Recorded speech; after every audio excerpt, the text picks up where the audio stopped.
Hello मेरे प्यारे YouTube friends, आप सबको मेरी तरफ से नमस्ते, सत श्री अकाल और अस्सलाम वालेकुम। आप सोचोगे कि आंटी आज सर पे दुपट्टा ओढ़ के, शॉल लेके ऐसे क्यों आई हैं? तो आपको बताना चाहती हूँ कुछ अपने रिलीजन के बारे में भी, क्योंकि बहुत लोग हैं जो हमेशा सोचते रहे। पहले तो मुझे पूछते थे वो डायरेक्टली आके कि आप मुस्लिम हो, आपका नाम इंडियन है, आप हिंदू हो, नाम हिंदू जैसा है, लेकिन आप हमेशा साथ में अस्सलाम वालेकुम और उर्दू बहुत अच्छी बोलती हो, तो आप कौन हो? तो जी, देखें, मेरे माँ-बाप ने मुझे जो नाम दिया, मेरे घर के लोगों ने जो उनको अच्छा लगा उन्होंने नाम दिया। चाहे वो हिंदू हो, चाहे सिख हो या कोई भी हो, ऐसे कोई फ़र्क नहीं पड़ता है। हमारे घर में शुरू से ही सिखाया गया कि मज़हब कभी भी कोई बुरा नहीं है। किसी भी मज़हब को आप मान रहे हो, तो वो सब आपको उसके साथ जोड़ते हैं जिसने इस दुनिया को बनाया और वो जो इस दुनिया का मालिक है। हमारा रिलीजन जो सिखिज़्म है, उसमें भी यही बातें सब सिखाई गई हैं कि इससे फ़र्क नहीं पड़ता कि आप गुरुद्वारा जो सिखों का जगह होती है जहाँ सब जाते हैं, जैसे आप मुस्लिम में मस्जिद जाते हैं, हिंदू लोग मंदिर में जाते हैं, ऐसे सिख लोग गुरुद्वारा है वहाँ जाते हैं। गुरुद्वारा मतलब गुरु का द्वार। द्वार मतलब उनका घर का जो सामने दरवाज़ा होता है, गुरुद्वार, तो वहाँ जाते हैं, वहाँ जाके माथा टेकते हैं। माथा टेकना मतलब जैसे आप ऐसे सर नीचा करके आप किसी जगह पे आपकी कुछ अच्छी जगह जहाँ होती है, अपना सर झुकाते हो, तो वहाँ जाके माथा टेकना, उसको सर झुकाना और वो कहते हैं कि रिस्पेक्ट पे करनी। आप अपने रिलिजन को रिस्पेक्ट पे कर रहे हो। तो सिर्फ लफ्ज़ों का हेर-फेर होता है। बाकी कोई भी धर्म कोई ऐसी गलत बातें नहीं सिखाता जैसे हमारे दिल में कई बार हमारी सोसाइटीज़ ने डाल दी होती हैं। तो मैंने बहुत बार अपनी बातों में बताया कि मैं बचपन से ही अपने रिलीजन के साथ बहुत ज़्यादा अटैच थी। जब मैं 8 साल की थी तब से मैंने हारमोनियम बजाना सीखा और ढोलक बजानी सीखी, क्योंकि गुरुद्वारा में मोस्टली बच्चों को एनकरेज करते हैं, जैसे आप मस्जिद में एनकरेज करते हो कि बच्चे वहाँ जाएँ और वहाँ नमाज़ अदा करें और वो कुरान को पढ़ना सीखें। तो ऐसे ही हर रिलीजन में होता है, सिखिज़्म में भी यही है कि बच्चों को सिखाया जाता है कि उन्होंने अपनी जो हमारी अ मुक़द्दस उसको किताब बोलते हैं, लेकिन किताब नहीं, हम उनका जो नाम है गुरु ग्रंथ साहिब हम उनको बोलते हैं। तो उसमें हमारे सभी गुरुओं का लिखा हुआ उसमें दर्ज है, जो-जो उन्होंने दुनिया को बताया हम उसी को हमेशा पढ़ते हैं। और जब गाते हैं, जैसे आप में नात गाते हैं, तो हमारे में नात वग़ैरह जो खुद इंसान ने बनाई है, वो लिख के बोलना खुदा की तारीफ़ में अलाउड नहीं है। अगर हम जो गाते हैं, तो वो जो हमारे श्री गुरु ग्रंथ साहिब जी में लिखा हुआ है, उसी को हम गा के सुनाते हैं। और जो गुरुद्वारा में भाई होते हैं वहाँ बैठे हुए, वो भी जब कीर्तन करते हैं, तो हारमोनियम बजा के, तबले के साथ और बाकी काफ़ी सारे ऐसी चीज़ें होती हैं जिनके साथ वो जब पढ़ते हैं, गाते हैं, तो सिर्फ़ और सिर्फ़ जो हमारी किताब है जिसको श्री गुरु ग्रंथ साहिब जी कहा जाता है, सिर्फ़ और सिर्फ़ उसमें लिखी गई जैसे कुरान की आयतें हैं, ऐसे गुरु ग्रंथ साहिब में जो पंक्तियाँ लिखी होती हैं, उन्हीं में से हम पढ़ते हैं। तो मुझे भी मेरे श्री गुरु ग्रंथ साहिब जी से बहुत लगाव है। मैं मानती हूँ मैंने बाल काटे हुए इस वक़्त, तो बहुत से लोगों को होगा ये किस किस्म की सिख है। तो जी, उसकी भी कहानी बहुत बार सुना चुकी हूँ, तो अब फिर से दोबारा उस बारे में नहीं जाऊँगी, वरना वीडियो बहुत लंबी हो जाएगी।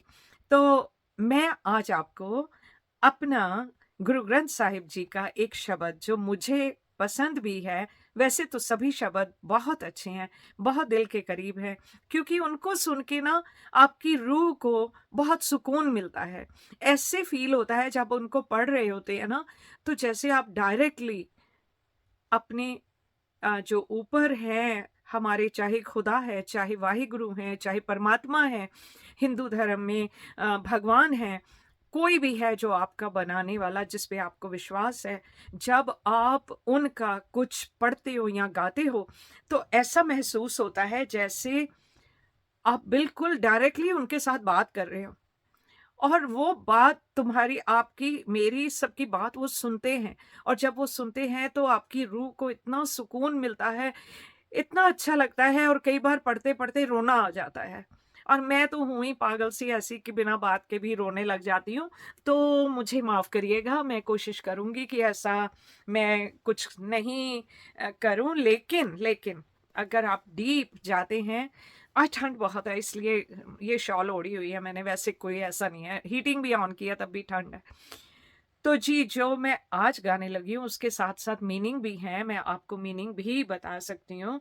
तो इसमें जो लाइन्स हैं, अब सॉरी, एक बात पहले मैं थोड़ी-सी मेरे ज़हन में आती है। कई बार लोग कहते हैं, नहीं हम मुस्लिम रिलिजन से हैं, हमें और कुछ सुनना अलाउड नहीं है। लेकिन हमारे रिलिजन में ऐसा बिल्कुल नहीं कहते।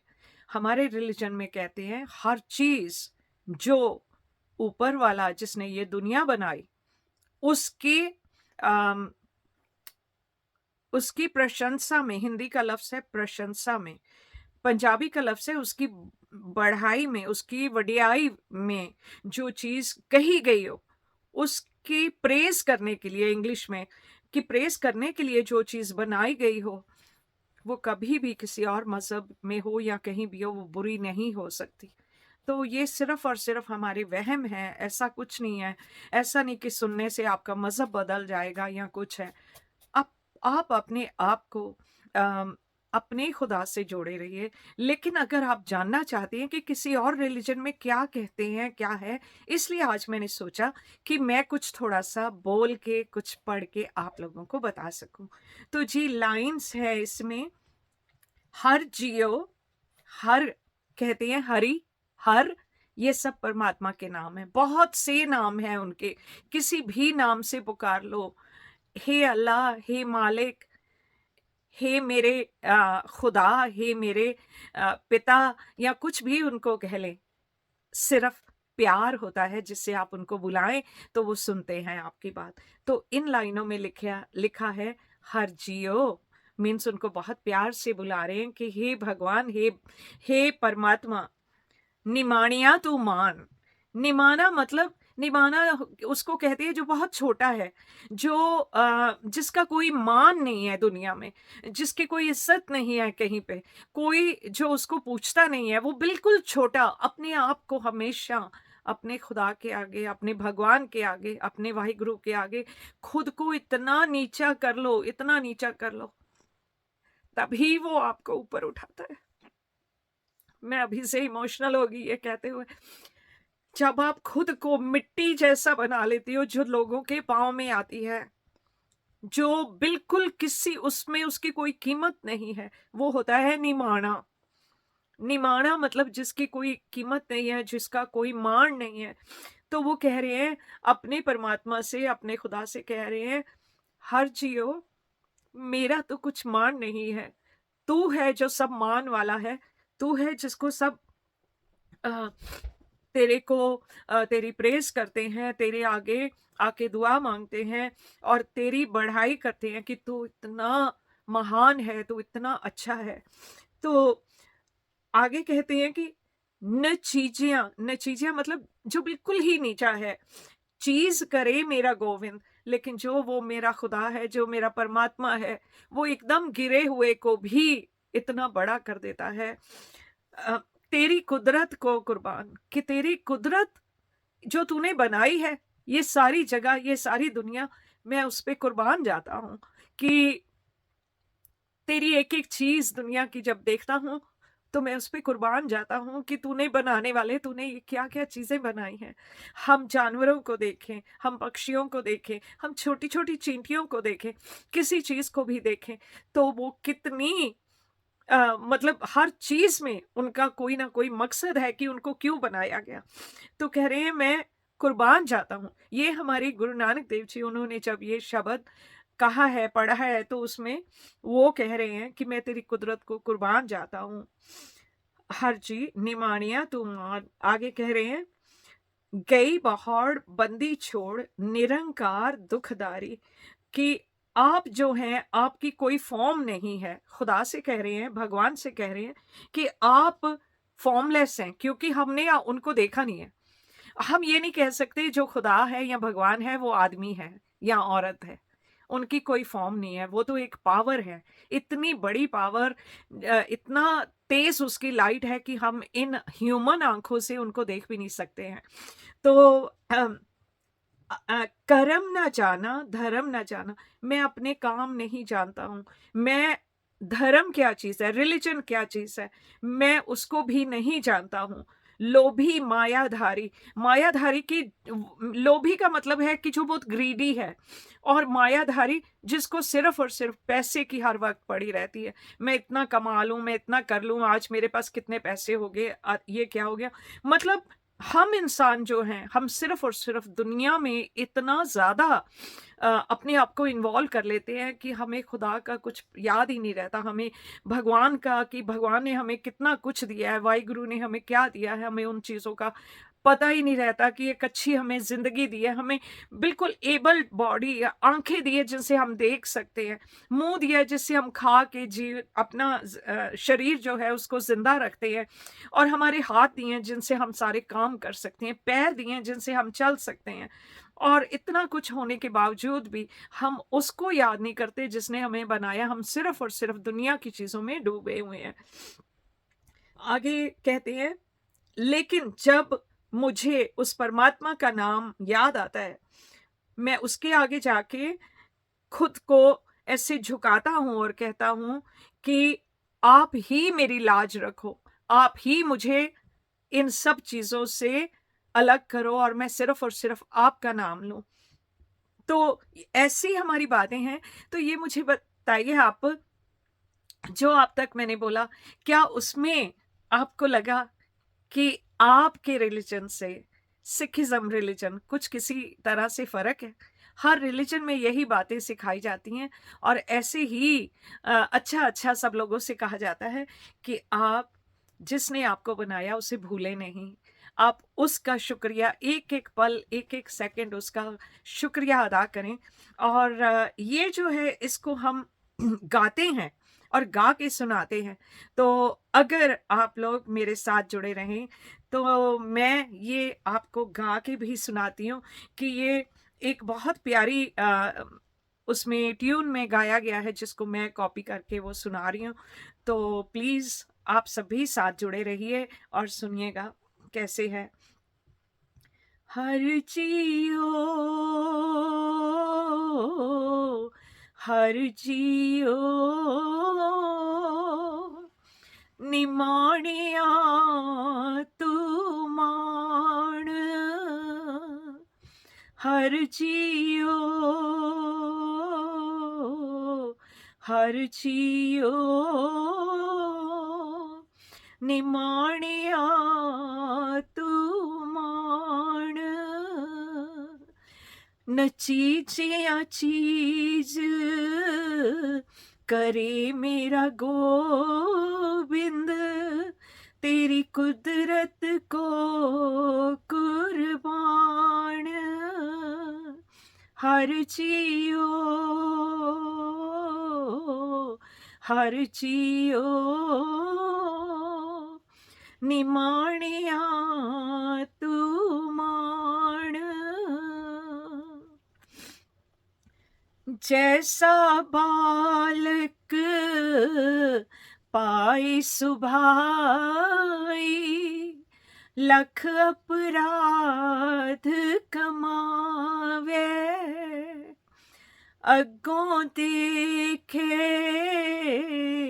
पिछों देखे, तुझ ते कहाँ छुपावे,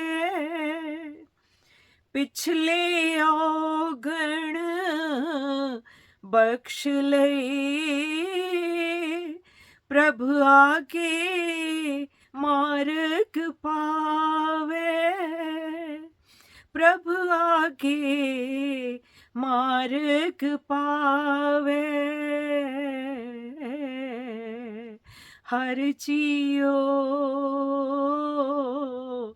हर जियो, निमाणिया तू माण। जो अभी मैंने पढ़ा उसका मतलब ये है कि जैसे एक बच्चा होता है, वो कितनी गलतियां करता है, इतनी ढेर गलतियां करता है, और वो छुपाता फिरता है सबसे कि इसको पता ना चले, उसको पता ना चले। लेकिन हे भगवान, हे वाहिगुरु, हे खुदा, तेरे से कैसे छुपाएंगे? हम बाकी दुनिया वालों से छुपा लेंगे, अपने माँ बाप से, अपने भाई बहनों से, लेकिन तेरे से कहाँ छुपाएंगे?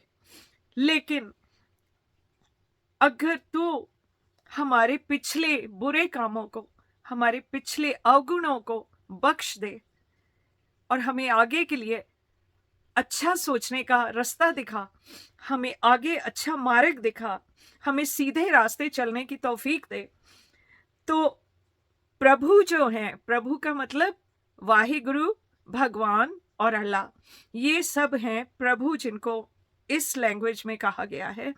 तो कहते हैं वो चाहे तो सबको अच्छे रास्ते पे चला सकता है और ऐसे काम में लगा सकता है कि हमें किसी से छुपाने की जरूरत ना पड़े। और हम जब अपने भगवान, अपने वाहिगुरु, अपने खुदा के आगे खड़े हों तो हमें शर्मिंदगी ना हो। हम ऐसे काम करें कि हम ये जानते हैं कि उसको पता है हमने कैसे काम किए हैं, और हम उसके सामने सिर्फ और सिर्फ सर झुका के खड़े हैं कि अगर तू हमें कबूल करेगा तो भी हम तेरे हैं, अगर नहीं कबूल करेगा तो भी हम तेरे हैं। तो ये शब्द आगे भी बहुत लंबा है, तो इतना वीडियो बहुत ज़्यादा लंबी हो जाएगी साथ साथ बताने में और करने में, लेकिन ये इतना अच्छा, इतना प्यारा है। एक एक लफ्ज़ इसका, हर मज़हब की बातें बहुत ज़्यादा इमोशनल कर देती हैं इंसान को। आप चाहे कुरान शरीफ पढ़ रहे होते हो, या आप हिंदुज़्म में अपना भजन गा रहे होते हो, या गीता पढ़ रहे होते हो, तो सभी में इतनी ऐसी ही इमोशनल बातें लिखी हुई हैं जिनको सुन के बहुत ज़्यादा इंसान इमोशनल हो जाता है। और इसीलिए मैं आंख बंद करके सिर्फ अपने दिल के अंदर झांक के और खुद को अपने बनाने वाले से कनेक्ट करने की कोशिश कर रही थी कि अगर मैं उसकी तारीफ में कुछ गाऊं, कुछ पढ़ूं, तो मुझे दुनिया की तरफ ना देखना पड़े, इस कैमरे की तरफ ना देखना पड़े। मैं सिर्फ और सिर्फ जो मेरा वाहिगुरु है, जो मेरा खुदा है, जो मेरा भगवान है, मैं सिर्फ और सिर्फ उसके बारे में सोचूं। तो यही कोशिश की मैंने। और आगे इसमें एक लाइन और आपको बताती हूँ, हर अंतर्जामी सब विद जाने, तो किस पे आंख सुनाइए। कि वो तो अंतर्जामी है, वो तो हमारे दिलों की हर एक बात को जानता है, तो हम किससे जाके कहें, किसको जाके हम सुनाएं कि हे भगवान, हे खुदा, हमारे से ये ऐसे बात हुई है। तो वो कहते हैं आगे, कहने कथन ना पीछे गोविंद। आप कितने मर्जी दलीलें उसके आगे डाल लो कि नहीं नहीं परमात्मा, नहीं नहीं खुदा, मैंने ऐसे नहीं किया था, वो इस वजह से हुआ था, वो ऐसे हुआ था, कितना मर्जी कर लो, लेकिन जो उसको पसंद है वो सिर्फ वो ही सुनेगा। आपकी दलीलें कि मेरे से गलती होगी, मुझे माफ कर दो, ऐसी दलीलें वो नहीं सुनेगा। आप एक्सक्यूजेस बनाने की कोशिश करोगे, उनको वो बिल्कुल नहीं सुनेगा। तो फिर कहा है कि अवर ओट में सगली देखी, एक तेरी ओट रहा। ये मैंने बहुत जगह जगह धक्के खा के देख लिए। अगर मेरी रूह को सुकून मिलता है तो सिर्फ तेरे दर पे आके मिलता है सुकून। और यही बात मुस्लिम भी कहते हैं, हिंदू भी कहते हैं कि हे भगवान, तेरे घर आके ही मेरे रूह को शांति मिलती है। यही बात मुस्लिम कहते हैं कि मक्का मदीना जाके ही हमारी रूह को सुकून मिलता है, क्योंकि वो उनकी खुदा की जगह है। तो यही बात है कि कोई भी मजहब हो, वहाँ पे आपको हमेशा, आप देखें मैंने भी दुपट्टा ओढ़ा है, क्योंकि हर जगह जब आप चाहे मंदिर जाएं, गुरुद्वारा जाएं, आपको सर ढकना पड़ता है। तो ये हर मज़हब में यही है। लेकिन हम लोग दुनिया के चक्करों में इतना फंस गए हैं कि हमें ये बातें याद नहीं रहती। सिर्फ जब हम खुदा का नाम लेने लगते हैं, उस वक्त हमें याद आता है कि हमें तो सर को ढकना है। हमें तो उसके आगे जब कुछ बात करनी है, तो कैसे बात करनी है, लेकिन बाकी पूरा दिन हम ये बातें भूल जाते हैं।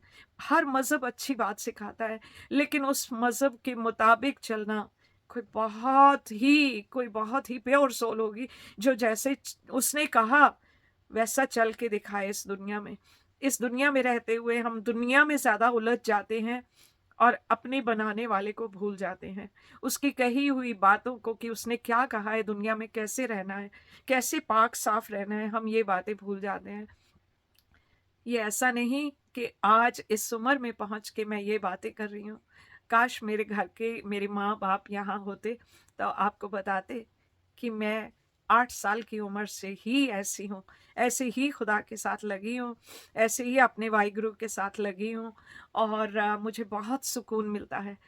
हमेशा ऐसे ही आप भी अपने खुदा से, अपने भगवान से ऐसे ही जुड़े रहिए, क्योंकि आखिर में हमें यही काम आना है, और कुछ काम नहीं आना। और हर मज़हब को इज़्ज़त दीजिए, हर मज़हब को प्यार कीजिए, किसी से नफ़रत ना करें कि वो मुस्लिम है, वो हिंदू है, वो सिख है, वो ईसाई है, ऐसा कुछ नहीं है।